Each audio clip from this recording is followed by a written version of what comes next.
Guys, today we're going back to the golden days of animation, when X-Men had us glued to our screens like never before.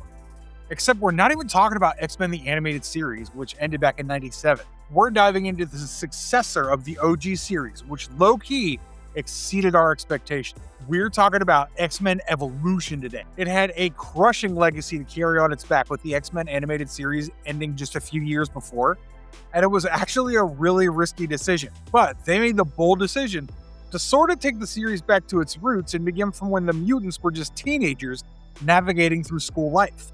And in my opinion, this show was masterfully crafted. It had some really good character development, and even the animation and voice acting just met the gold standard. Plus, they even left lasting impacts on the X-Men franchise overall, which we'll get into eventually. However, most of you will remember that the series ran from 2000 to 2003, and it ended after the 4th season. A lot of us weren't really expecting it either. So today we're going to explore how the show started, how it evolved, and of course, how it ended and why it was canceled. We're going to give your childhood selves some much needed closure, guys. So let's get started.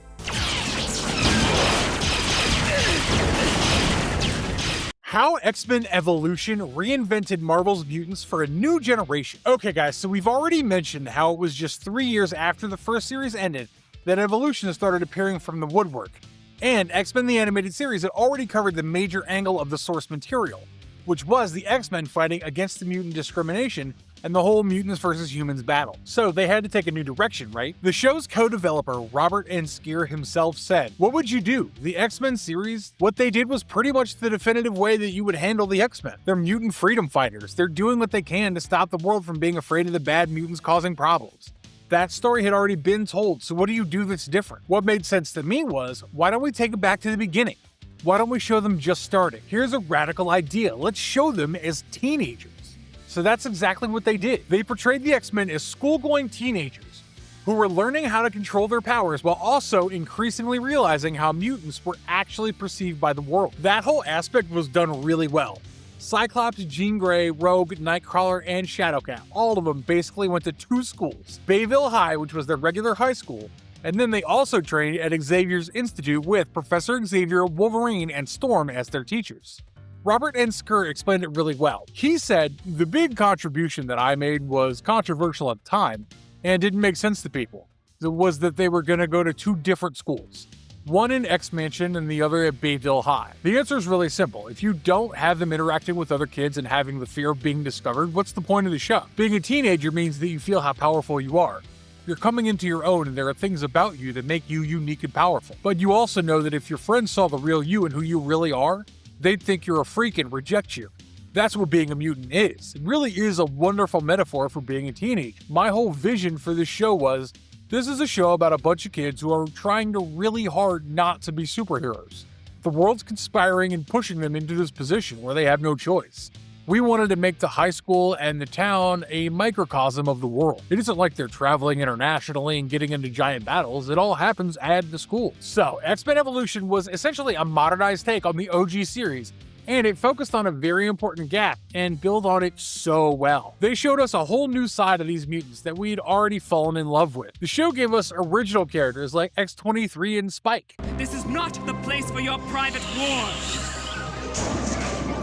Was the cartoon based on a particular X-Men comic? Now, people often ask this question because, these days most superhero and comic adaptations are pretty specifically inspired by comic runs, like Daredevil Born Again or even the recent Supergirl. So, what about X-Men Evolution? What comic was that based on? Well, the short answer to that question is that there was no specific comic, but rather an overall inspiration from the earliest X-Men comics created by Stan Lee and Jack Kirby, where Xavier trained a group of teenage mutants at his private school. But Robert N. Skier, when writing his screenplays, also used later material with Rogue, Storm, Gambit, Apocalypse, the New Mutants, and the Acolytes, all coming from different periods. In fact, he wasn't initially a big X-Men fan, and only eventually did he fall in love with the characters. And from college itself, he wanted to do something on the X-Men, until he finally wrote a screenplay. He was quoted, "I was like, okay, someone's gonna find the X-Men one day and they're gonna fuck it up. I wanna write an X-Men screenplay. I wanna know that it was done the right way at least once." I sat down and wrote a screenplay that distilled the best of what John Byrne and Chris Claremont had to offer. It was how Wolverine joined the X-Men, but I borrowed a bit of Days of Future Past and the Magneto story where they got hijacked. I took the best bits and made a 2-hour presentation that told everything you need to know about the X-Men universe. A few years later, when Fox Kids announced they were going to do an X-Men series, my writing partner was working at Fox and he said, "Hey, I know a guy you should talk to." The people they hired were terrific at doing TV animation, but they didn't know the X-Men. They could read a pile of comics, but at that point, they had 30 years of comics to read. I had already assimilated it. I knew which books to read, I knew which characters to focus on, so I wrote all the character breakdowns for it. And there you have it, guys. The inspiration was taken from various places, and in general, his overall vast knowledge of the X-Men and their universe. So it was like a bold reimagining of the material. Like taking Rogue, who was this rad hero who struggled with her powers and turned her into a goth teenager who shared those struggles, was such a masterstroke if you ask me. And that's what this show is really about. That little spin that the creators added elevated everything. Why the first season felt more like a high school drama. Now let's get into the depths of the plot and how it started as basically a high school drama. You see, the show was initially being made for Kids WB, and they only wanted shows that revolved around high school shenanigans. Take, for example, shows like Static Shock. So the whole network was needed, and the creators' plans were pretty much lined up, and that's how they started. The first season showed us our core characters as they were learning how to deal with their newly found superpowers, while also navigating your typical teenage problems. Like Scott and Jean were figuring out their feelings for each other, Kitty was struggling with suddenly becoming intangible, and Rogue, in particular, was almost on the brink of losing herself to Mystique. And that brings us to the older generation, who were definitely not teenagers. Of course, the Xavier School for Gifted Youngsters, we had Xavier, Wolverine, and Storm as teachers. But then on the other side, you had the Brotherhood of Bayville led by Mystique. Her main intent was to recruit and manipulate these young, gullible, and influential kids. You had Avalanche, Toad, Blob, and Quicksilver. And they weren't your typical big bad villains, but rather just children who were led astray. So the tone was very much high school vibes still. And there's a fun fact that a lot of you probably didn't know, but the writers were actually Buffy fans. And you can see the similarity between the shows as clear as day. Both of them have teenagers with superpowers taking on bad guys, while also studying math and English and whatnot, and struggling with boy problems. And then there's the Buffy and Shadowcat inspiration, which directly links the two of them. So the high school flavor was even more prominent because of this. Now here, I must mention that initially, this was a big barrier for older X-Men fans to overcome. They resisted the show for understandable reasons. But the good thing was that eventually the show did embrace a different side. And that brings us to how the series gradually became darker and more comic book accurate. As Robert N. Skier said, the way I envisioned the show is very much what the series wound up being in the last third of the first season and the whole second season. In the very beginning, we were kind of hamstrung by Kids WB because they were micromanaging things and we were nervous about this and that. Eventually, when they got a level of trust, they were able to start telling the stories they wanted to tell, which were the kind of stories I wanted to tell. And if you take a look at how the show slowly progressed, by the end of season 1, the Brotherhood started becoming a more legit threat as Magneto was finally revealed and brought into the picture as the mastermind and rival of Xavier. Then, eventually, in season 2, the scale had become much bigger. We saw Beast enter the story along with the new mutants, including Iceman, Magma, Jubilee, Cannonball, Berserker, Sunspot, and Wolfsbane. Of course, one of the most important additions was Magneto's acolytes, who are now spreading a much more poisonous ideology that were constantly conflicting with our X-Men. So things were getting serious and heating up real quick. And last but not least, the threat of humanity discovering the existence of mutants was becoming very real and affecting and threatening both sides. Until finally, by the end of the season, mutants were publicly exposed to the entire world. That's where season 3 picked up, as humans versus mutants was a raging issue. And here we find Evolution giving us one of the most lasting contributions in the form of X-23, aka Laura Kinney. Writers Craig Kyle and Christopher Yost created her specifically for the show, and she was introduced in episode 10 of season 3 of X-Men Evolution, called X-23. And she definitely exemplifies the increasingly darker tone the show is embracing. She was a literal child weapon created by Hydra, who were looking to make a controlled bioweapon like Wolverine. And her history of emotional torture and her eventual troubled childhood are definitely not kid-friendly. I won't even go into her legacy beyond the show because I think we're all aware of Laura Kinney and watched her debut on the silver screen. Finally, by season 4, we'd left behind the whole high school drama structure entirely and moved towards the larger comic-inspired conflicts like Apocalypse. Just think of episodes from season 2 and 3 like Day of Reckoning, Mainstream, and Dark Horizon, along with season 4 episode Target X, and you'll see the evolution very clearly.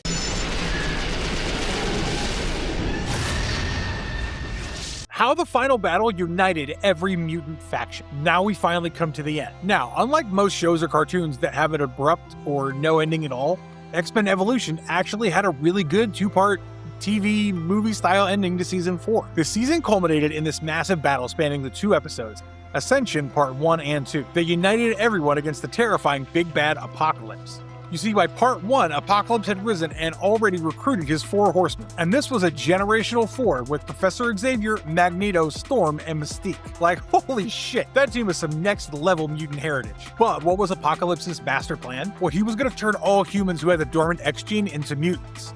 He basically just wanted a world full of mutants, so he set up these massive pyramids all over the world to help him in his cause.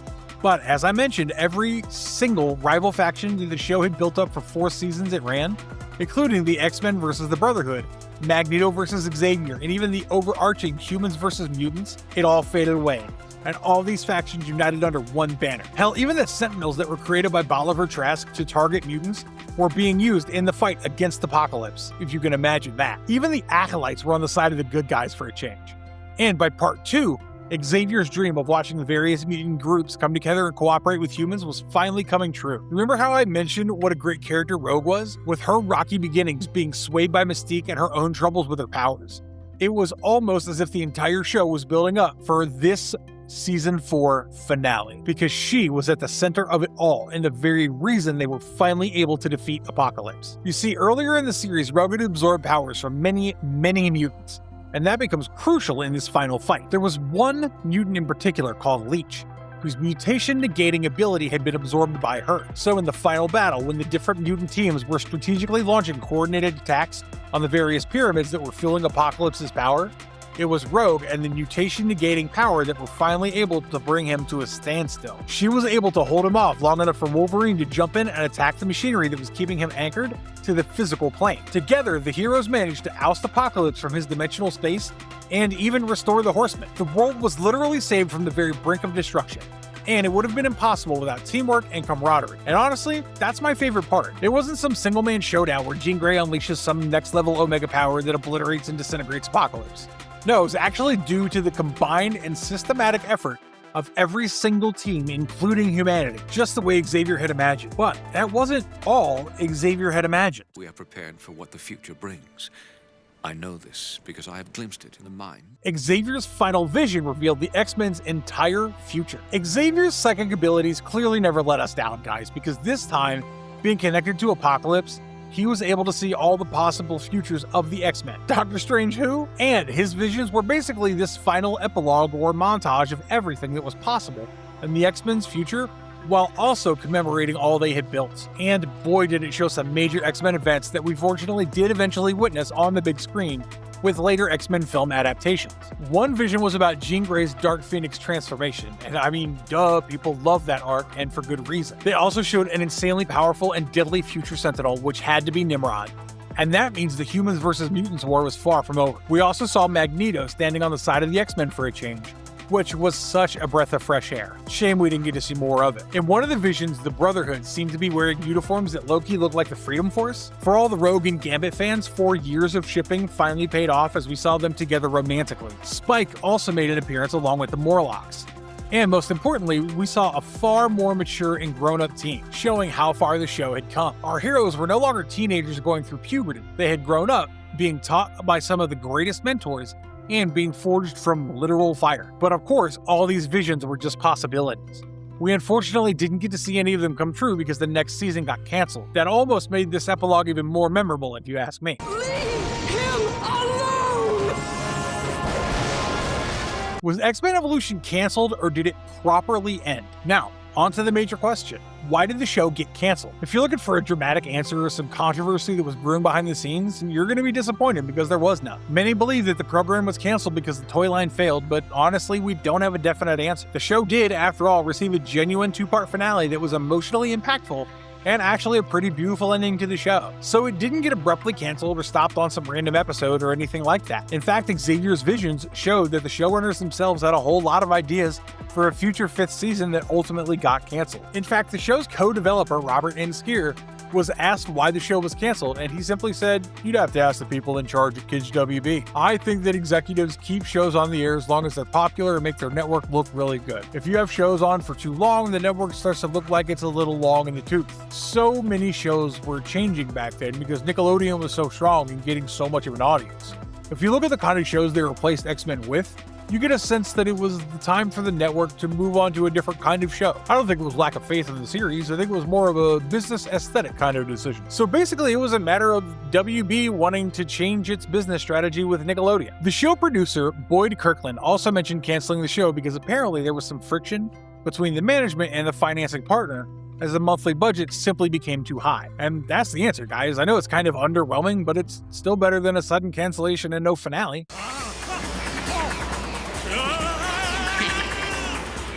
What happened to the voice cast after the cartoon? I low-key really enjoyed this bit, exploring where the voice actors behind some of the biggest animated shows ended up after the shows and cartoons came to an end. Maybe it's because I am a voice actor, I don't know. And this is especially so for X-Men Evolution, because as I said, it had such an epic voice cast. The core cast included Scott McNeil as Wolverine, Kirby Morrow as Cyclops, Venus Terzo as Jean Grey, Megan Black as Rogue, Brad Swiley as Nightcrawler, Maggie Blue O'Hara as Shadowcat, David Kaye as Professor Xavier, and Michael Kopsa as Beast. So obviously all their careers flourished far beyond the series.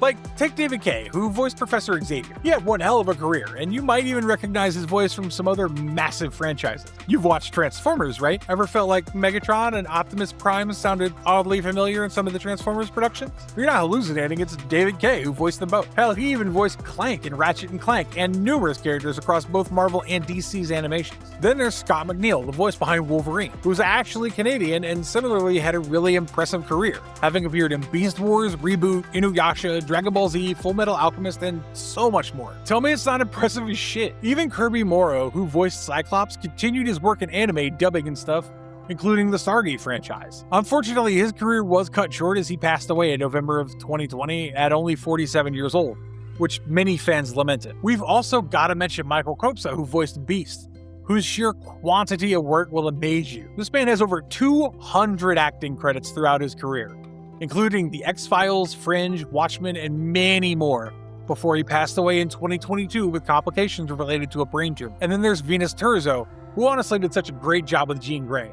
Like, she gave her this sense of groundedness, which isn't easy to do when playing a character that's historically known for being volatile. And she not only continued in Canadian animation, she actually reprised her role of Jean Grey during Iron Man Armored Adventures, specifically the episode The X Factor. What a cast, right? And they all added their own flavors to the voice acting instead of just trying to copy previous iterations, which I really like.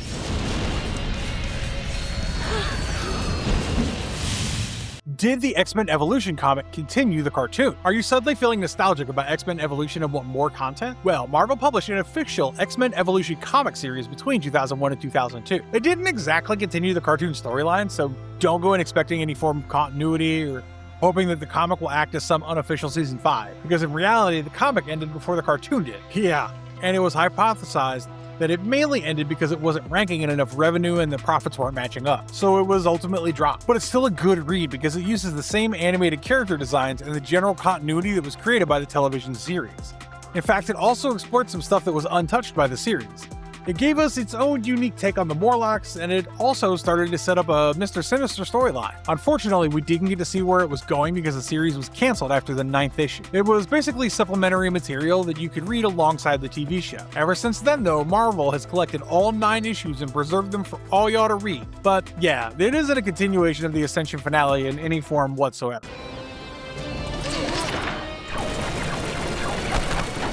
What comes immediately after the cartoon ends? Yeah, there's no direct successor or continuation of X-Men Evolution, and there's nothing that'll give you any answers about Xavier's final visions in Ascension Part 2, but there's actually more stuff that you can explore that's more or less linked to this very show. Of course, you first have the comics tie-in that I just mentioned. Trust me, give it a read. But if you have closure issues, then maybe the next option would be better for you. Closely related to Evolution was this new series called Wolverine and the X-Men, which began on January 23rd, 2009. It was canceled after just one season on the same year, on November 29th, 2009. But let me tell you why even that one season is still worth the watch. It isn't a sequel to Evolution or anything like that, but it did bring back many of the original members of the Evolution creative team including Craig Kyle, Chris Yost, Stephen E. Gordon, Greg Johnson, and Boyd Kirkland. So you can call it a kind of spiritual successor. It was the same people carrying over similar ideas that they couldn't execute with X-Men Evolution. Then there's also Iron Man Armored Adventures, where 2 of our OG voice actors starred, as we've already mentioned before. And finally, arguably the most important direction that you can explore after Evolution is following the journey of X-23. This was X-Men Evolution's biggest contribution to the Marvel Universe. After the show, she ended up in mainstream Marvel Comics, became Wolverine's official successor in many storylines, and obviously made her silver screen debut in Logan. And that's what the show is about, guys. It was underrated and underappreciated, and so many people doubted it, but look at what it managed to do. And that brings us to the end of the video. This show started off with the working title X-Men Children of the Atom, and eventually became known as X-Men Evolution, a name many of us still cherish. It gave us our favorite mutants in a whole new avatar as anxious, angsty teens who are experiencing mood swings while also struggling with their powers. And somehow it still evolved to this dark and epic storyline that ended with a climax for the ages against Apocalypse. Yeah, it got canceled, but all good things do. More than 20 years later, it's still such a pleasure to watch, and it's available on Disney Plus if you guys want to go revisit the glory days. What were your thoughts on the show? Did you guys think the show deserved to be canceled, or did you want more? Let us know in the comments down below, and don't forget to smash the like button if you liked the video, subscribe to our channel, and ring that notification bell for more lore breakdowns. Bye guys, we'll see you soon next time on Lore Lockdown.